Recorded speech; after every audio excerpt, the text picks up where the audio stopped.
kababayan, hangad lagi ay ang kabutihan. Para sa inyo ay di magbabago, laging nandyan at handang tumulong sa mga kapwang nangangailangan. Tutulong hanggat kanyang makakaya, maging mabuti lang ang kalagayan. Kahit gaano man kalayo ay pupuntahan, basta palagi nyo lamang natatandaan na merong Lori Aquino Talita, handang tumulong sa mga kababayan, sa mga Magandang umaga po mga kabayan. Maaga na naman bumiyahe ang buong team dito sa Bataan, bayan ng Imelda mga kabayan. At syempre sa aming paglalakbay mga kabayan, meron naman kaming nasilip dito sa ilalim ng tulay, no, na merong nagsampay mga kabayan at tumansin sa amin. Kaya nilusob namin dito. Diyos ko po mga kabayan, yung tulay na yan, napakataas na tulay mga kabayan. Diyan kami dumaan sa ilalim at bumaba kami dito dahil ilog na ito sa baba mga kabayan. Kaya maraming salamat po talaga dahil nakarating na naman tayo dito. Ang layo ng ating iniikot mga kabayan. Hindi talaga nagpapatinag ang buong team. Kahit umulan, bumagyo, uminit mga kabayan, tuloy-tuloy pa rin po tayo sa ating paglalakbay upang mamahagi ng pagmamahal sa mga kabayan natin. Kaya tara, samahan niyo po muli ang buong team dito sa Bataan, bayan ng Imelda. Let's go! kababayaan, mga tao sa lansangan, mga matatanda o bata ay tutulungan. Lagi niyong tatandaan na nandyan siya, di mawawala sa kababayan. Anumang unos ang dumaan, problema ay malalampasan. Merong Lori Aquino Talita na palaging maaasahan. Subscribe ka na para sa ating mga kababayan. So ayan mga kabayan, narating na rin natin dito sa ilalim ng tulay. Diyos ko po, napakataas ng tulay mga kabayan, no, nakakatakot. Pero sanayan lang yan dahil nandito yung ating kakantahan ngayon. Mangangaroling tayo dito sa ilog, sa ilalim ng tulay.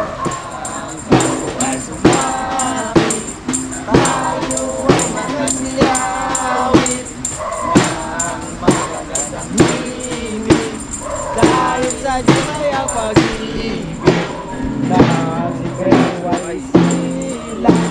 May tatlong hari nagsidala, ang bawat isa ay nagpagandog na aming akala. Kung bakit sa kakalagayan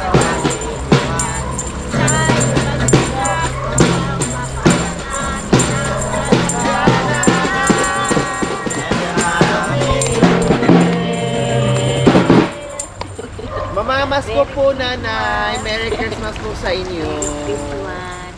Magandang umaga po nanay. Anong pangalan niyo po? Fidila. Si Nanay Fidila, ilang taon na po kay Nanay Fidila? 76. Wow, ang sarap naman ng paglalaban niyo po dyan. No, saan po ito galing yung tubig Nanay Fidila? Malinis din po ito nanay. Dito din po naliligo, naglalaba, nagugas ng... Paano nanay pag yung malakas ang ulan? Paano yung tubig dito? Malalim yan, abot yan. Malalim. Nandun sa may mangga. Tapos paano? Yung mga bahay dyan? Hindi naman na yung bahay ko, naabot yun. Yun yung bahay ko sa gitna. Opo, naaabot ng tubig. Tubig o sa kalahati. Tapos, saan kayo pupunta? Saan kayo lumilikas? Bakit kami dyan sa taas sa tulay? Oh, naranasan yung mananay na yung sobrang laki ng tubig na naanod yung bahay nyo? Hindi. Hindi naman. Matagal na kayong nakatira dyan. Mga ilang taon na po kayo nakatira dyan? 8 taon na. 8? So sa loob ng 8 taon, hindi pa talaga naranasan na naanod sa bahay yung bahay nyo? Hindi pa na. Bakit dito kayo nakatira sa ilalim ng tulay? Bukod sa delikado sa tubig dito, nanay, kasi nandito kayo mismo sa ilalim ng tulay, baka mamaya mabagsakan kayo. Hindi kayo natatakot? Diyan kami sa ilalim niyan. Yan, sa ilalim diyan, yan ang bahay namin. Opo. Ngayon, sabi ko, natatakot ako dahil parang umaalog yung tulay. Opo. Umipat tayo dun. Sabi ko, At talagang dating as in dyan mismo, sa ilalim ng tulay, inurong nyo lang po kasi natatakot kayo. Inuring din sa gitna. Oo, bakit dito kayo nakabahay, nanay? Eh, wala kaming lupa, anak. Walang lupa. Ilan po ba ang anak ni Nanay Fidila? Ano? 6. So sino-sino po ang kapitbahay niyo po dyan? Ay, mga anak ko.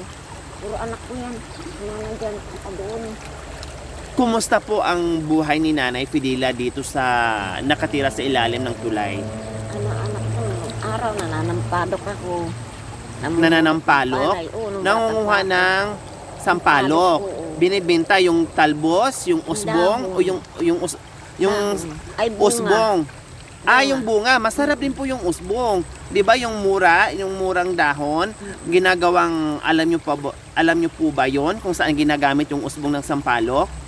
Hindi. Ay masarap po 'yun sa tinulang manok. Ah, Opo. Ang sarap po nun, di ginagayat ng maliliit 'yun. Pag nagtinula ka, instead na lagyan mo siya ng malunggay, 'yun ang ilalagay mo, ang sarap. Oh. Ngayon, ano na po ang ginagawa nyo? Ano na pong trabaho nyo? anak, lumalakad ako, nanihingi ako. Mga bahay. Po? Nalalakad ako sa mga bahay, nanihingi ako. Namamalimos po kayo. Kasi yung mga anak ko, wala namang maibigay sa akin, anak. Yung 6 na anak, walang maibigay sa inyo. Kaya ang ginagawa yun, namamalimos kayo. Lumalakad kayo sa mga bahay-bahay tapos nanghingi-hingi. Si tatay, ano pong trabaho? Anak, yun lang sa bahay. Ngayon, hindi kayo lumakad. Ngayon, hindi kayo namalimos ngayong araw. Kasi masama pagkaramdam ko, naubo ako, anak. Inuubo kayo. Pero nakababad kayo dito sa tubig at naglalaba pa rin po kayo. May sakit po pala kayo. Hindi ako makapis, anak. Marumi yung mga damit namin nakatambak. Kahit masama ang pakiramdam nyo, hindi nyo natitiis, kumilos pa rin kayo. Sasay ako. Matagal na po ba kayong namamalimos, Nanay Fidela? Ano na, anak. Ano pa, mga 7 taon pa lang mga anak ko. Ha? 7 years old pa lang yung mga anak nyo. Mga ano na ako. Namamalimos na kayo. Wala naman ako kamag-anak dito, anak. Bakit taga saan po ba si Nanay? Bakit nasabi nyo walang mga kamag-anak? Taga saan po ba kayo? Bisaya. Bisaya saan? Saliti. Sa Liting, anong naabot man kadiri? Parang liti. Ha? Inabanda ko ng nanay ko, anak. Nganong inabandon kayo ng nanay nyo? Bininta ko sa Asia. Pinasok ako sa Asia. Pati siya din pumasok. Tapos pagkaiwanay kami, hindi na kami nagkita. Hanggang sa tumanda na ako. Ibig yung sabihin, yung dalawa kayo na magkakapatid na bininta ng Nanay ko. nanay nyo. Hindi, yung kapatid ko, pinaampun nila. Hindi ko alam kung saan na napunta. Tapos kayo, Pinasok ako sa Asia. o ano nangyari? Inutangan kayo ng pera ng nanay nyo, Oo, kinukuha tapos nila. binayaran nyo, Hindi na sila bumalik. Nag-asawa daw yata. Hindi ko alam kung saan nagpunta. tapos hindi na kayo nakauwi ng Leyte. Mula nung napadpad kayo dito sa Maynila or sa Bataan. Natakot ako sa Bisayan. Tatakot ako sa barko na. Malulunod yung ba? Ay hindi po, malaki po yun. Hindi po basta-basta malulunod, Nanay Fidela. O ano naman ang mensahe mo kay nanay na sabi mo bininta kayo noon sa ahensya tapos hindi na kayo nakauwi, hindi na kayo nagkita muli. Na-miss mo ba yung pamilya mo o mga magulang nyo po, Nanay Fidela? Namimiss ko siya na. Namimiss ko talaga siya na. O anong mensahe nyo po sa kanya? Kung sayang ka ako at hindi ko napaglingkuran nanay ko. Hindi ko alam kung nasaan siya. May isip ko na iyak.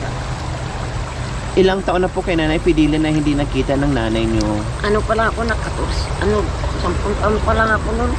Ang bata Inasok pa niya ako sa naman. Asia. 10 years old pa lang, nawalay na po kayo sa magulang nyo. Hanggang ngayon na tumanda na kayo, hindi pa rin kayo nagkikita. Wala pa nga akong alam sa trabaho. Kasunog pa nga ako sa buong budiga ng amo ko. Nasunog yung mga damit nun. Hindi ko alam dahil yung natutulog ako. Hindi ko alam buko sira-sira. ilinagay ko sa, yung katol, ilinagay ko sa ibabaw ng posporo sa may ulo ko dahil, at hindi ko alam na masusunog yun eh. Opo. Nagsindi, naikot, naubos yung katol. Nagsindi yung posporo, nasunog yung, Buti hindi nasunog yung amo kong dalagang doktora. Nasunog yung bahay Hindi, yung budiga lang. na tinutulugan nyo. Nanay Fidila, nanonood sa atin ngayon yung magulang, yung anong mensahe nyo po? Eh, sana nga Ayan po, kausapin nyo po, nanonood sa atin. Sana kung buhay pa ang nanay ko. Hinahanap ko siya. Kasi hinahanap din ng aking, pero ako nakakilala sa Oriol, kamag-anak ko, Del Pilar. Ngayon sabi nila, di daw nila mahanap yung tatay ko. Di daw nila alam kung ano hapon o incheck, sabi nila. Pero yung nanay ko, alam na alam nila, El Pilar sila kasi. Hindi namin makikita. Anong pangalan ng nanay nyo po? Buong pangalan niya po, Nanay Fidila? Remedios Del Pilar, anak. Remedios Del Pilar. Pilar. Taga Leyte. Anong barangay po? Burawin, Leyte. Burawin? Tacloban, Burawin, Leyte. Tacloban, Burawin, Leyte. Ayan. So, ayan po, no? Talagang minsan pag hindi natin talaga sinusuong yung mga liblib na lugar tulad nito, hindi natin nalalaman yung mga kwento, yung mga istorya ng buhay nila sa mga kabayan natin. Tulad nito, akala natin simpleng problema lang, naglalaba lang, mahirap lang, namamalimos lang, pero mayroon palang mga pinagdadaanan na kahirap-hirap tulad ng maibenta ka ng isang magulang sa ahensya or binenta ka, no, pina-adapt ka sa ibang tao and then hindi mo na nakita yung tunay na pamilya mo, yung ganon. And then ang masakla pa kasi may edad na si Nanay Fidila, no, at hindi natin alam, namatay na pala yung mga magulang niya. 18 years old pa lang siya, no, 10 years old, Diyos ko, napakamurang edad pa yon, mga kabayan. Tapos hindi na nakita ni nanay mula noon hanggang ngayon. Kaya napakahirap na pinagdaanan ni Nanay Fidila, no. At ngayon ang sinapit niya ay dito na nakatira sa ilalim ng tulay at mismo dito sa ilog, no, ang bahay ni Nanay Fidila. Nakapag-asawa ko nang walang swerte ako sa anak ko. Ako ng anak ko. Nakapag-asawa kayo, nanay, na hindi kayo swerte? Hindi. Bakit kayo po naghanap buhay, nanay? Nagtitiis lang ako sa kanya. Sabi ko, kung meron na akong magulang, hindi niya magagawa sa akin yun. Meron akong mga kapatid. Pero nagtitiis lang ako sa kanya dahil natatakot ko. Bakit kayo po ang Kaya bakit po, nanay? Ano po trabaho niya? Asing ko, inom ng inom. Tapos magbababae noon bata pa yan. Nagtiis lang ako sa kanya. Pinagtiisan ko lang dahil sa Hanggang ngayon, nanay, kayo pa rin po bumubuhay sa kanya? Oo, ako talaga. Ayun, alam na ng Diyos. Hindi ako nilala. Sabi ko, hindi naman ako naglandi. Kaya ko lang kako. Tinitiis nyo na dahil natatakot kayo. Nakatakot. Baka saktan kayo. Pag hindi ka naghanap buhay, baka mamaya kasi lasing bubugbugin kayo, parang ganun. Marami nang hirap na Kaya- sa kanya. Kaya ang ginawa nyo po, nanay, ay namalimos na lang kayo para mabuhay nyo po yung mga anak nyo. Dahil hindi naman naghanap buhay yung mister nyo. Tapos ngayon, yung anak kong dalawang lalaki, yung nandyan. May kulang pa, sumisigaw ng sumisigaw. Anong kulang-kulang po, nanay? Yung sumisigaw sila palagi, hindi ko maintindihan kung bakit pa rin sila nakasigaw kahit gabi, araw-gabi sumisigaw. May mga diferensya po sila? Oo, mga binata pa po? Mga binata, walang asawa, hindi nag-asawa. Yung bahay dyan maliit, ayun doon sa may nyug. Yung anak ko yun. Ito na may anak ko, may asawa. Ayun na doon sa may dulo doon. Anak ko rin yun. Okay, nanay. Punta tayo sa bahay nyo. At uwi muna kayo para hindi kayo masyadong mababa dyan sa tubig, no? Nanay Fidila, tara. So, yan po, mga kabayan. Punta muna natin sa bahay ni nanay.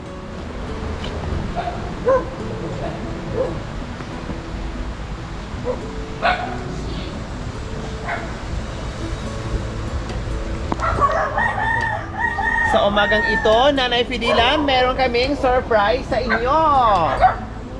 Pasok mga Ruilyos!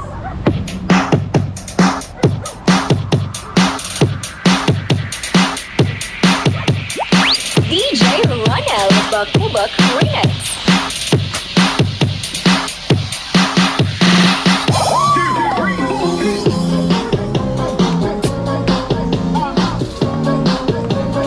Kulay.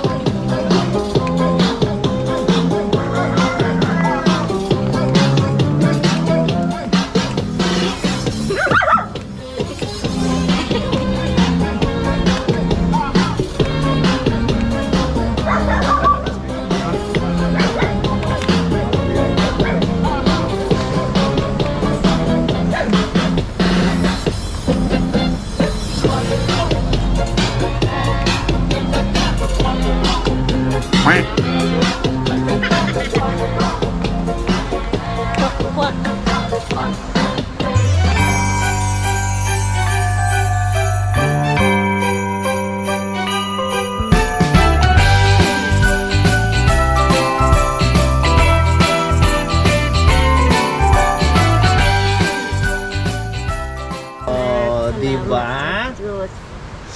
Merry Christmas, anak. Merry Christmas to and Happy New Year in advance, Nanay Fidila. Kaya maraming salamat unang-una sa ating Panginoong Diyos at sa ating mga sponsors, subscribers, followers, YouTube members, viewers, commentators, sa lahat na nakikiisa sa aking munting adhikain. Maraming salamat po sa walang sawang panonood without skipping ads, pagla-likes, pag-shares, pag-comments. Maraming salamat po talaga sa inyo mga kabayan. Nandito na naman tayo sa Bataan, mismong bayan ng Imelda. Nawa ipagpalain tayo ng Panginoong Diyos sa araw-araw. Nawa ibigyan tayo ng kalakasan ng katawan sa araw-araw. Nawa ibigyan pa tayo ng mahabang buhay. Pang sa ganun, maraming pa tayong masusulit ng mga lugar na hindi pa natin napuntahan. So mga kabayan, huwag niyo pong kalimutan, pakishare at subscribe sa aking YouTube channel, Lori Aquino Talita. Maraming salamat po. God bless us all. Bye, Nanay Fidila. Happy na po ba kayo, Nanay Fidila? Happy ako Kasi meron na kayong panghanda sa Pasko at bagong taon nyo, ha? O, meron kayong pagsalo-salo. Diyos, anak. Ayan po ang simpleng bahay dito ni Nanay sa ilalim ng tulay.